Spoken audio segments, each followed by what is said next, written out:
नमस्कार, मैं जितेंद्र चतुर्वेदी। मतांतर में आप लोगों का स्वागत है। वो लोग जो खुद को ईमानदार कहते हैं और सरकार जो उनकी है उसे कट्टर ईमानदार बताते हैं, उनकी समस्या कम होने का नाम नहीं ले रही है।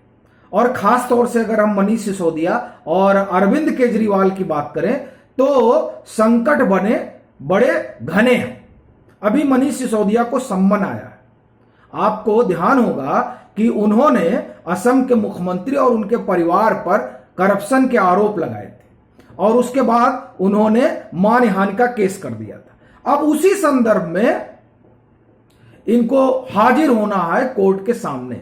अभी तो ये उसका मामला है और ये जिस आरोप में ये फंसे हैं उसमें पता नहीं कितनी हाजिरी लगेगी, लेकिन वो तो बात की बात है। अभी हम लोग उस एफआईआर पर आते हैं। दरअसल जो एफआईआर बड़े सवाल खड़े कर रही है आम आदमी पार्टी की सरकार को लेकर, और खास तौर से उसमें जो एक नाम है उसको लेकर बड़ी चर्चा और उनके बारे में यह कहा जा रहा है कि वो मनीष सिसोदिया के भी करीबी हैं और अरविंद केजरीवाल के भी करीबी हैं। माजरा क्या है और ये क्या कोई टूल किट वाला भी मसला चल रहा है? चौंकिए मत, सीबीआई इस एंगल को भी खंगाल रही है। और ये सोशल मीडिया का क्या माजरा है? ये तमाम सवाल हैं जिन पर हम लोग बात करेंगे, लेकिन पहले तो एफआईआर पर ही आ जाते हैं। 15 लोग, उसमें अगर मनीष सिसोदिया को अलग कर दिया जाए तो या तो अधिकारी हैं और या व्यापारी हैं, लेकिन जिन शख्स की बात हो रही है वह इन दोनों में से कोई नहीं है। तो फिर क्या है? यह भी एक बड़ा सवाल है। और जहां तक बात अधिकारियों की है तो एक खबर आपके साथ साझा कर लेता हूं कि ये जब एलजी ने अनुशंसा की थी सीबीआई जांच की, उसके बाद उन्होंने एक विजिलेंस बैठाई थी डिपार्टमेंट को लेकर, आबकारी डिपार्टमेंट को लेकर, और फिर उन्होंने 9 अधिकारियों को बर्खास्त किया था और 2 जो अधिकारी हैं जो आईएएस हैं और उनका जाहिर तौर पर एलजी के पास उनको बर्खास्त करने का अधिकार नहीं है, तो उनकी जो उनके बर्खास्त करने की अनुशंसा उन्होंने भेजी थी होम मिनिस्ट्री को। होम मिनिस्ट्री, आप देखिए कि उन्होंने आज ये निर्णय लिया। इसका मतलब आप समझते हैं, इसका मतलब ये हो गया कि सीबीआई को बहुत गंभीर सबूत मिले हैं इस पूरे घोटाले को लेकर। और जिस तरह की बातें हो रही हैं आप उस पर गौर करिए। अभी जो सुधांशु त्रिवेदी ने प्रेस कॉन्फ्रेंस में कहा, सुधांशु त्रिवेदी उन प्रवक्ताओं में गिने जाते हैं जो काफी सजग और काफी वेल एजुकेटेड माने जाते हैं। उन्होंने 2-3 सवाल उठाए। उन्होंने कहा कि साहब ऐसे कैसे हो सकता है कि ये जो आबकारी नीति है उस आबकारी नीति के तहत डिस्ट्रीब्यूटर भी आप होंगे, माने आप ही बनाएंगे, आप ही खरीदेंगे और आप ही बेचेंगे, ऐसा कैसे हो सकता है?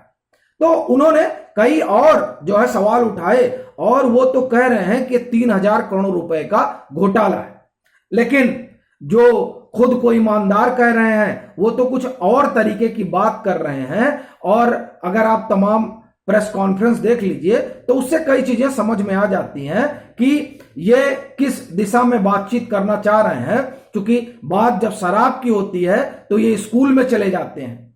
बहरहाल हम लोग उस एफआईआर पर आते हैं और जिस नाम की हम लोग चर्चा करने जा रहे हैं। देखिए उसमें जो हम कह रहे हैं कि ना अधिकारी है ना व्यापारी है, वो नाम है विजय नायर का।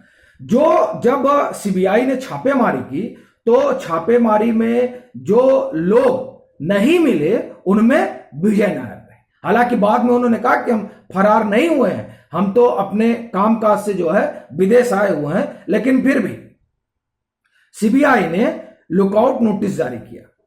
वो जो लुकआउट नोटिस है वो उन जिन 8 लोगों के नाम जारी हुआ है उसमें विजय नायर भी शुमार है।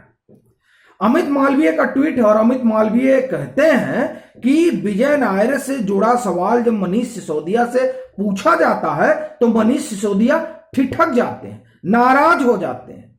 तो जाहिर तौर पर अगर किसी सवाल से कोई मंत्री या नेता नाराज हो रहा है तो यह एज्यूम तो किया ही जाता है कि कुछ ताल्लुक तो हैं, चूंकि वो व्यक्ति उन दोनों कैटेगरियों में नहीं आता है जिनके खिलाफ एफआईआर हुआ है। इनकी तो कैटेगरी ही अलग है। क्या है वो सुनिए अब आप।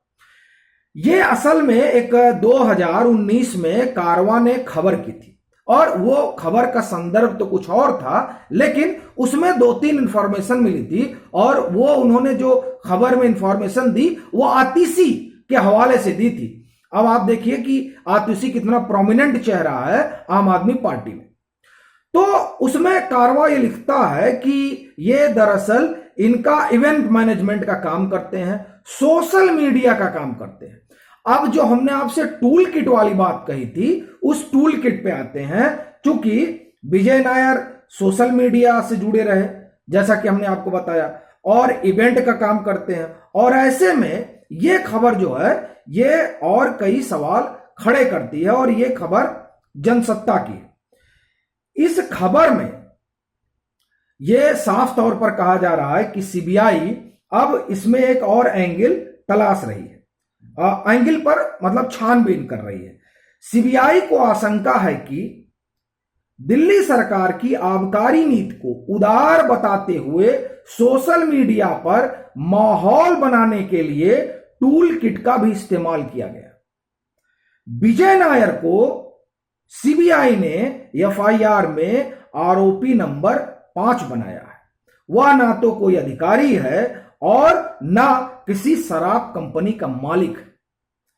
उन्हें मनीष सिसोदिया का करीबी बताया जा रहा है। अब ये हमने आपको सुनाया और इसमें जो एक कैच टूल किट वाला और सोशल मीडिया पर एक अभियान चलाया जाना ताकि ये साहब बड़ी बढ़िया चीज है, अपनी नीति बड़ी बढ़िया है और वो तमाम तरह की बातें जो आप जानते हैं। ये जो सोशल मीडिया वाला मसला है इस पर मैं आपको एक घटना बताता हूं और वो घटना सीधे तौर से आम आदमी पार्टी से जुड़ी हुई है। और ये घटना बताने का उद्देश्य महज इतना है कि ये जो बात सीबीआई कह रही है ये बहुत गंभीर है और ये टूल किट वाला मसला किस तरीके से बन जाता है। वो खबर फाउंटेन इंक ने की थी और ये संभवतः 2015-16 की है।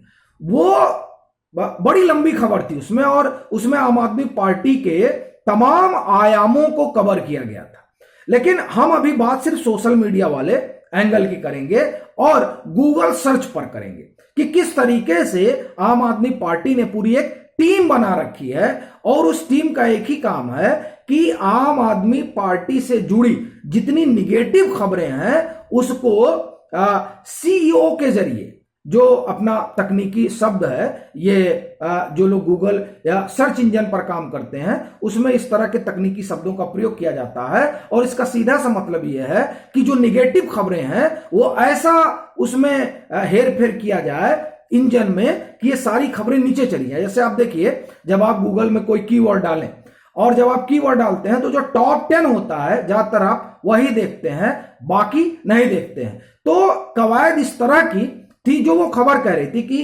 टॉप 10 में सारी पॉजिटिव खबरें आए और जब आप दूसरे पेज पे वही जाते हैं जो वाकई में कोई चीज खोज रहे हो, नहीं तो सामान्यतः कोई दूसरे पेज पर जाता नहीं है।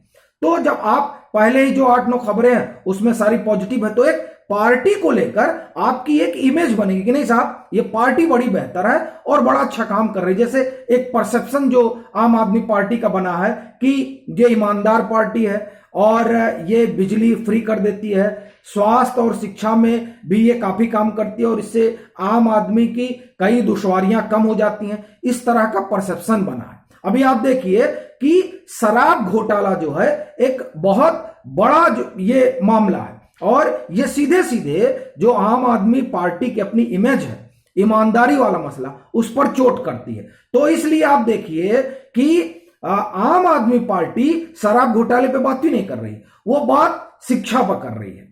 और ये भी कोई बड़ी बात नहीं है कि आम आदमी पार्टी की सरकार को ये पता रहा हो, और पता क्या रहा हो, मतलब अरविंद केजरीवाल तो ये कह ही रहे थे कि अब नंबर मनीष सिसोदिया का है, तो इसलिए उन्होंने शराब वाले मसले को छुपाने के लिए, कोई बड़ी बात नहीं है कि न्यूयॉर्क टाइम्स में एजुकेशन वाली खबर करा दी हो, ये कोई बड़ा मसला नहीं है। ये जो भाजपा कह रही है उसमें हो सकता है दम हो, चूंकि ये जो खबर का हमने आपको हवाला दिया फाउंटेनिंग का, तो ऐसे ही सर्च इंजन में चीजें मैनेज की जाती हैं। अब जब भी सर्च होगा तो दरअसल शराब घोटाले से पहले तो न्यूयॉर्क टाइम्स की खबर आ जाएगी, तो वो जो छवि है ईमानदारी वाली वो बनी रहेगी कमोबेश। तो इसके लिए बाकायदे उन्होंने व्यवस्था की थी, और क्या उसी व्यवस्था का हिस्सा विजय नायर भी हैं, क्योंकि उनके बारे में भी कारवां ने लिखा कि ये सोशल मीडिया और इवेंट वगैरह देखते हैं। तो क्या सिर्फ ये यही देखते थे? क्योंकि अगर सीबीआई की ने जो एफआईआर किया है उसमें आप देखें तो ये तो अधिकारियों तक पैसे वगैरह भी पहुंचाते थे। ये तमाम चीजें हैं। तो दरअसल ये जो शख्स हैं ये ऐसा लगता है कि बड़े की पॉइंट है, और इसीलिए इन पर काफी कुछ लिखा पढ़ा भी जा रहा है। और ऐसा लगता है कि जो कहा जाता है ना कि राजा की जान तोते में, तोता कहां पिंजड़े में, और पिंजड़ा कहां मालूम नहीं। तो कहीं क्या ऐसी कोई कहानी तो नहीं है? ये एक बड़ा सवाल है। लेकिन ये जिस तरह से टूल किट और ये तमाम चीजें निकल कर आ रही हैं उससे एक बात तो साफ है कि ये मामला है बहुत गंभीर, और जितना साफ दिखाई दे रहा है उतना साफ ये घोटाला है नहीं। इस घोटाले में कई पेच हैं, और इसीलिए भाजपा बार बार कह रही है कि किंग पिंग केजरीवाल है। अभी के लिए फिलहाल इतना ही। अगर आप मतांतर से नहीं जुड़े हैं तो जुड़िए, वीडियो को लाइक कीजिए, शेयर कीजिए और अपने सुझाव जरूर साझा कीजिए।